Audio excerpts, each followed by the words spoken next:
Hello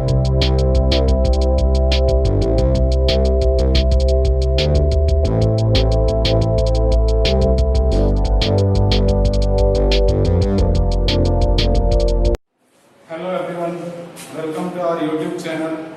कैसे हैं आप सब? आज मैं आपको 9th क्लास का साइंस का फिजिक्स का चैप्टर 8 पढ़ाऊंगा। चैप्टर नंबर 8, चैप्टर का नाम है मोशन। तो आज हम क्लास 9 का फिजिक्स में मोशन चैप्टर को डिस्कस कर रहे हैं। तो सबसे पहले जानते हैं कि मोशन क्या होता है। What is motion? मोशन क्या होता है? तो मोशन क्या होता है? when an object move one point to another point with respect to time।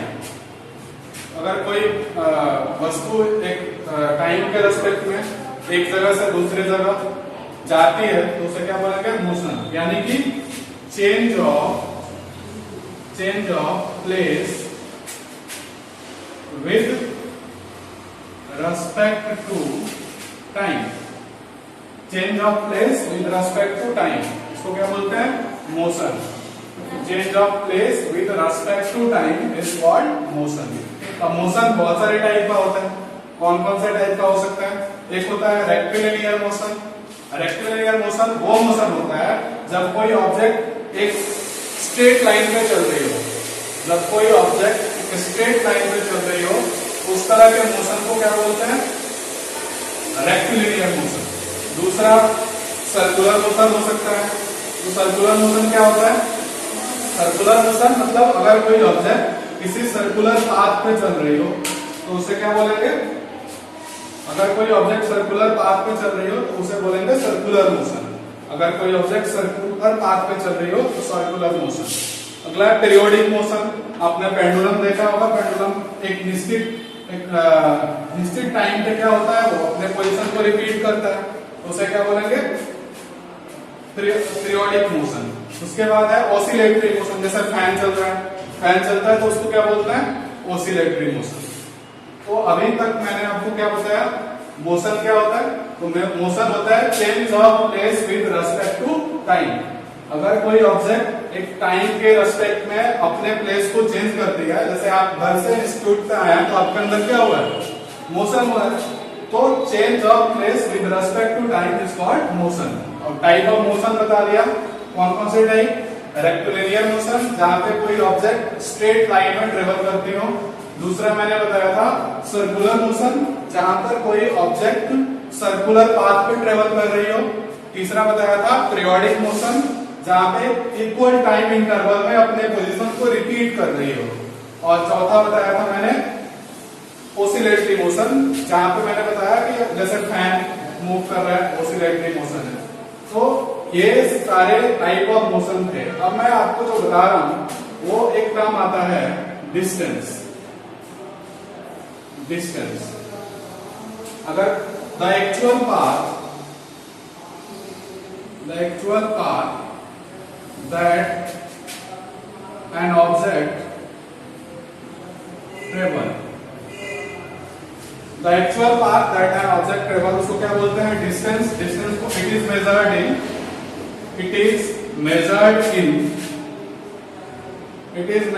in metre, kilometre, centimetre और भी यूनिट हो सकता है। तो डिस्टेंस समझ आ गया। अच्छा, इससे पहले हम एक फिजिकल क्वांटिटी की बात करते हैं। तो फिजिकल क्वांटिटी दो होती है।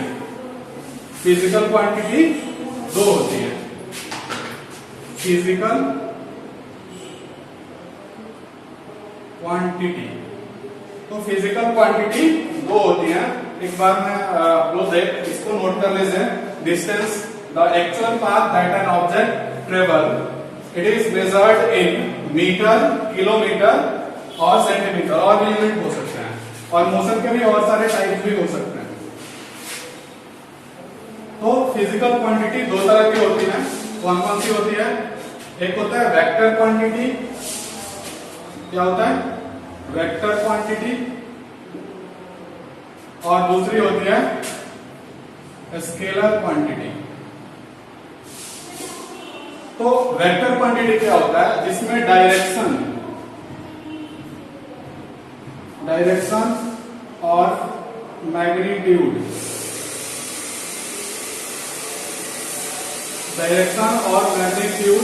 दोनों होता हो, उसे क्या बोलते हैं, जहां पे डायरेक्शन और मैग्नीट्यूड दोनों होता हो उसे क्या बोलेंगे, वेक्टर क्वांटिटी।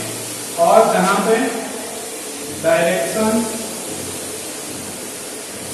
और मैग्नीट्यूड में से, जैसे मैग्नीट्यूड होता हो डायरेक्शन नहीं होता हो, मैग्नीट्यूड होता है, तो उसको क्या बोलते हैं, स्केलर क्वांटिटी। अगर मैं बोलूं 5 किलोमीटर यहां से डिस्टेंस है, अगर मैं बोलूं कि यहां से किसी पीतमपुरा, जैसे यहां से नजदीक है पीतमपुरा 3 किलोमीटर अगर है, तो 3 किलोमीटर मैंने डायरेक्शन बताया क्या, मैंने डिस्टेंस बताया, तो डिस्टेंस कौन सी क्वांटिटी हो गई, डिस्टेंस। एग्जांपल है इसका स्केलर क्वांटिटी का, डिस्टेंस, मास, स्पीड, टेम्परेचर, और भी बहुत सारे हो सकते हैं। तो डिस्टेंस, मास, स्पीड, टेम्परेचर, ये सारी कौन सी है, स्केलर क्वांटिटी है। ये इसमें केवल मैग्नीट्यूड होता है, जहां पे मैग्नीट्यूड और डायरेक्शन दोनों होता है उसे क्या बोलेंगे, वेक्टर क्वांटिटी। जैसे वेलोसिटी, अगर मैं बोलूं कि मेरी स्पीड यहां से पीतमपुरा जाने में 5 किलोमीटर है, 5 किलोमीटर पर आ रहा है, तो वेलोसिटी होगी वो। वेलोसिटी हो गया, एक्सेलरेशन हो गया, फोर्स हो गया, डिस्प्लेसमेंट हो गया। तो ये सारे क्या है, वेक्टर क्वांटिटी है। तो फिजिकल क्वांटिटी कितनी होती है, 2 होती है। पहला वेक्टर क्वांटिटी, वेक्टर क्वांटिटी का डेफिनेशन क्या होगा, a quantity in which both magnitude and direction, a quantity in which both magnitude and direction is called vector quantity. Vector quantity के एग्जांपल क्या है, वेलोसिटी है, एक्सेलरेशन है, फोर्स है, और क्या है, डिस्प्लेसमेंट है, और भी हो सकता है।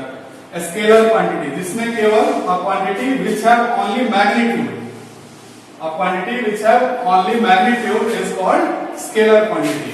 तो स्केलर क्वांटिटी का एग्जांपल क्या है, डिस्टेंस, मास, स्पीड, टेम्परेचर, और भी हो सकता है। तो ये आप लोगों को समझ आ गया। अब बात करेंगे डिस्प्लेसमेंट की। डिस्प्लेसमेंट एक बार से फिर से रिपीट कर रहा हूं, जिसने नोट नहीं किया वो लोग नोट कर लेंगे। क्या, फिजिकल क्वांटिटी 2 टाइप की होती है, एक होता है वेक्टर क्वांटिटी, दूसरा होता है स्केलर क्वांटिटी। वेक्टर क्वांटिटी वो क्वांटिटी होता है जहां पे मैग्नीट्यूड एंड डायरेक्शन दोनों हो। A quantity which have both magnitude and direction is called vector quantity. Vector quantity का एग्जांपल था वेलोसिटी, डिस्प्लेसमेंट, फोर्स, एक्सेलरेशन, और भी हो सकता है। उसके बाद है scalar quantity, a quantity which have only magnitude, a quantity which have only magnitude is called scalar quantity। Scalar quantity का एग्जांपल था डिस्टेंस, उसके बाद है स्पीड, टेम्परेचर, और भी हो सकता है। ठीक है, अब हम बात करेंगे डिस्प्लेसमेंट की।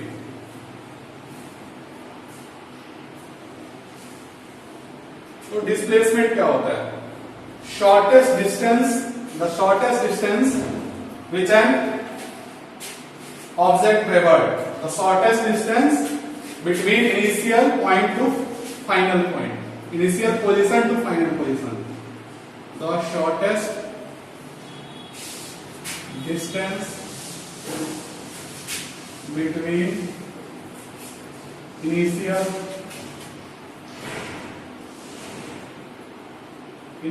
position to final position is called displacement। Shortest distance between initial position to final position is called displacement। यानी कि अगर मैं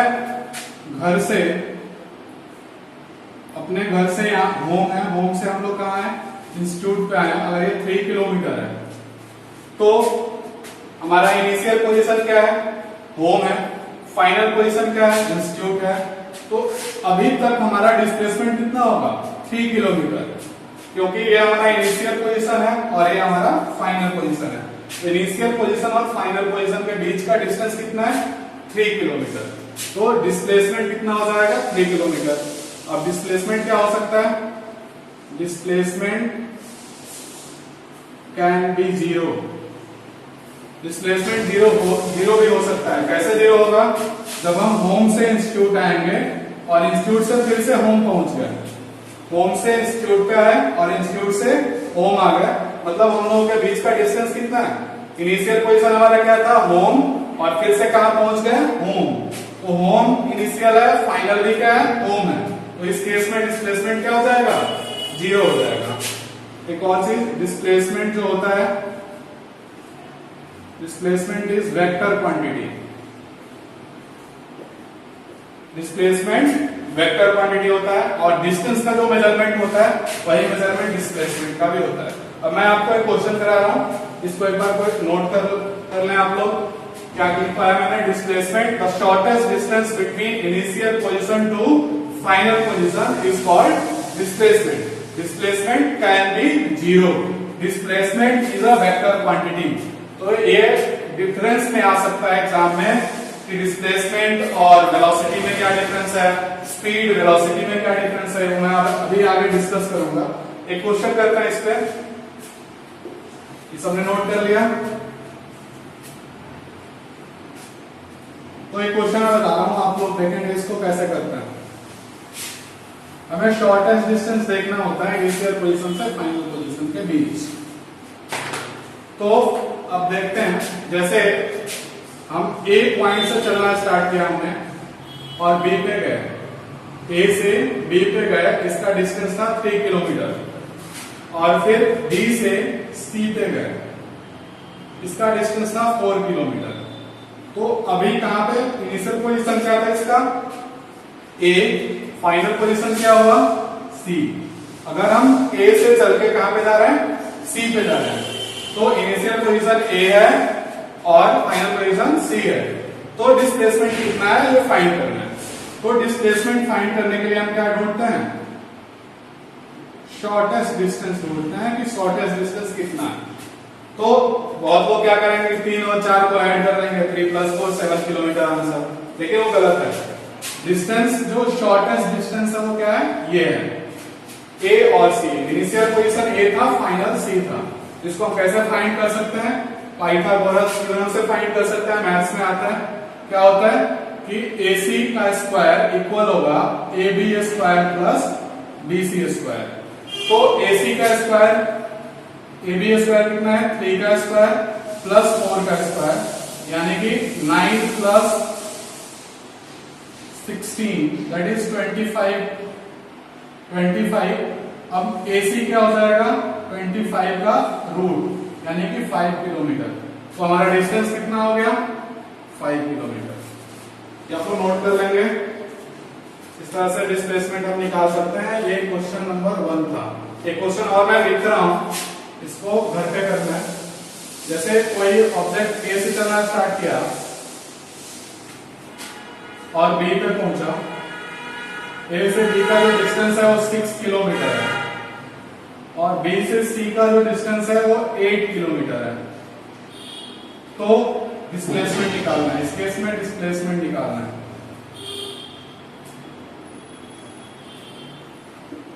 इस केस में डिस्प्लेसमेंट कितना होगा ये फाइंड करना है। तो ऐसे ही हो जाएगा, इनिशियल पोजीशन क्या था ए, फाइनल पोजीशन क्या था सी। तो ए से सी के बीच का, ए से सी के बीच स्मॉलेस्ट शॉर्टेस्ट डिस्टेंस क्या होगा, ये वाला टर्म।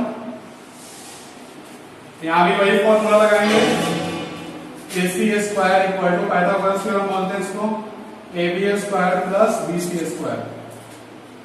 AB स्क्वायर 6 का स्क्वायर। सॉरी स्टूडेंट, मुझे लग रहा था कि आप लोगों को ये विजिबल नहीं होगा इसका सॉल्यूशन, तो मैं यहाँ पे बता रहा हूँ डिस्प्लेसमेंट कैसे निकालेंगे। क्वेश्चन क्या था कि एक ऑब्जेक्ट कोई ए से चलना स्टार्ट करता है, बी पे जाता है, 3 किलोमीटर डिस्टेंस है, और बी से सी पे चला जाता है, 4 किलोमीटर का डिस्टेंस ट्रेवल करता है। तो हमें डिस्प्लेसमेंट फाइंड करना है। डिस्प्लेसमेंट फाइंड करना है। तो डिस्प्लेसमेंट कैसे फाइंड करेंगे? शॉर्टेस्ट डिस्टेंस यानी कि AC हमें फाइंड करना है। तो AC कैसे फाइंड करेंगे? AC का square equal to AB square plus BC square. तो AC स्क्वायर यानी कि AB स्क्वायर यानी कि 3 का स्क्वायर प्लस 4 का स्क्वायर। 3 का स्क्वायर 9, 4 का स्क्वायर 16, दैट इज 25। ये AC स्क्वायर की वैल्यू है। AC आ जाएगा 25 का रूट यानी कि 5 किलोमीटर। तो हमारा डिस्प्लेसमेंट कितना हो गया? 5 किलोमीटर। अब मैं दूसरा क्वेश्चन जो था वो करके दिखाऊंगा। अभी आप लोग ये नोट कर सकते हैं। डिस्प्लेसमेंट AC स्क्वायर निकाला मैंने। AC square equal to AB square plus BC square, value put किया, 5 किलोमीटर आ गया। अब मैं एक अगला क्वेश्चन दे रहा हूं, ये आप लोग नोट कर लें।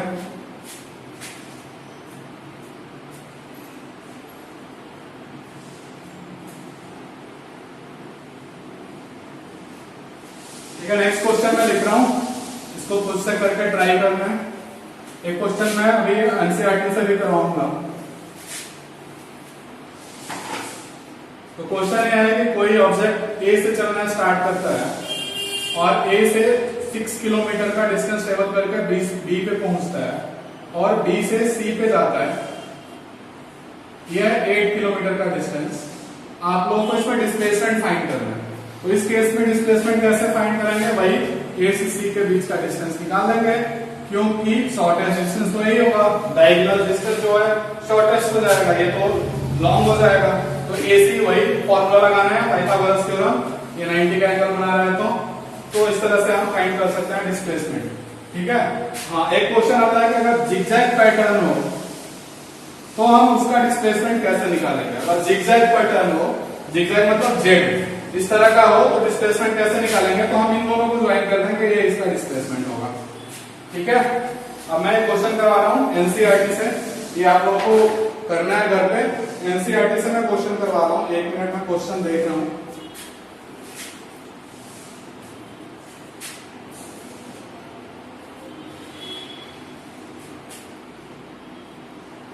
तो इंटेक्स का क्वेश्चन नंबर है 2। इंटेक्स का क्वेश्चन नंबर 2 है। क्या क्वेश्चन है?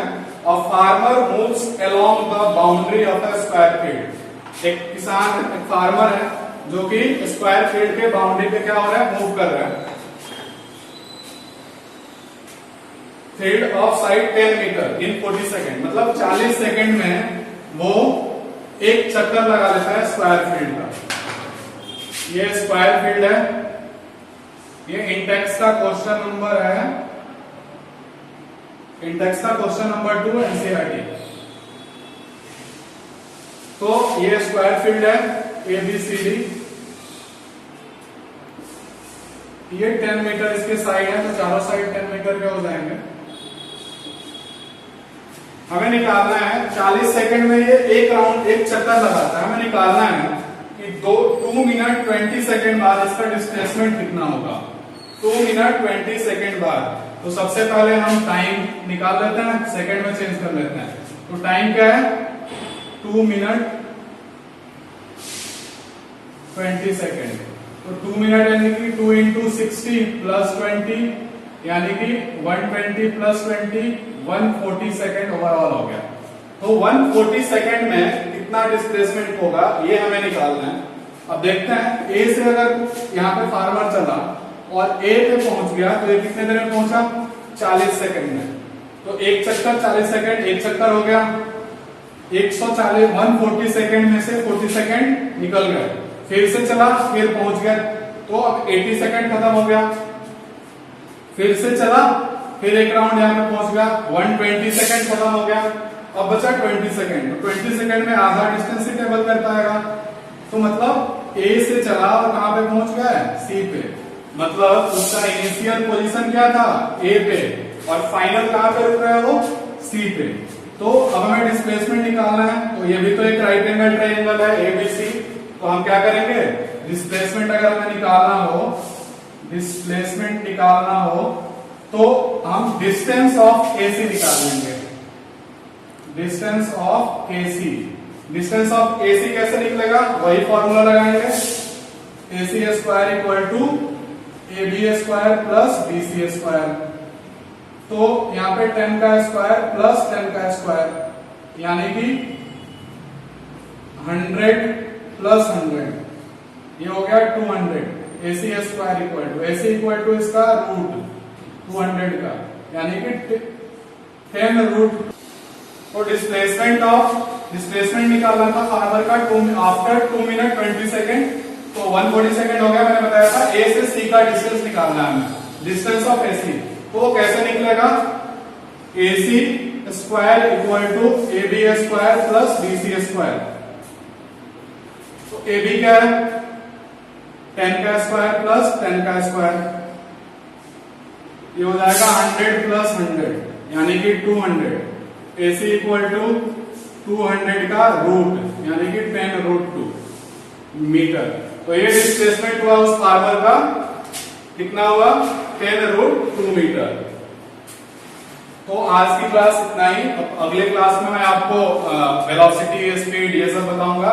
तब तक के लिए ऑल द बेस्ट। और इस चैनल को सब्सक्राइब करिए, लाइक करिए, कमेंट करिए, ज्यादा से ज्यादा शेयर करिए, कमेंट जरूर करिए और वीडियो को पूरा देखिए। धन्यवाद।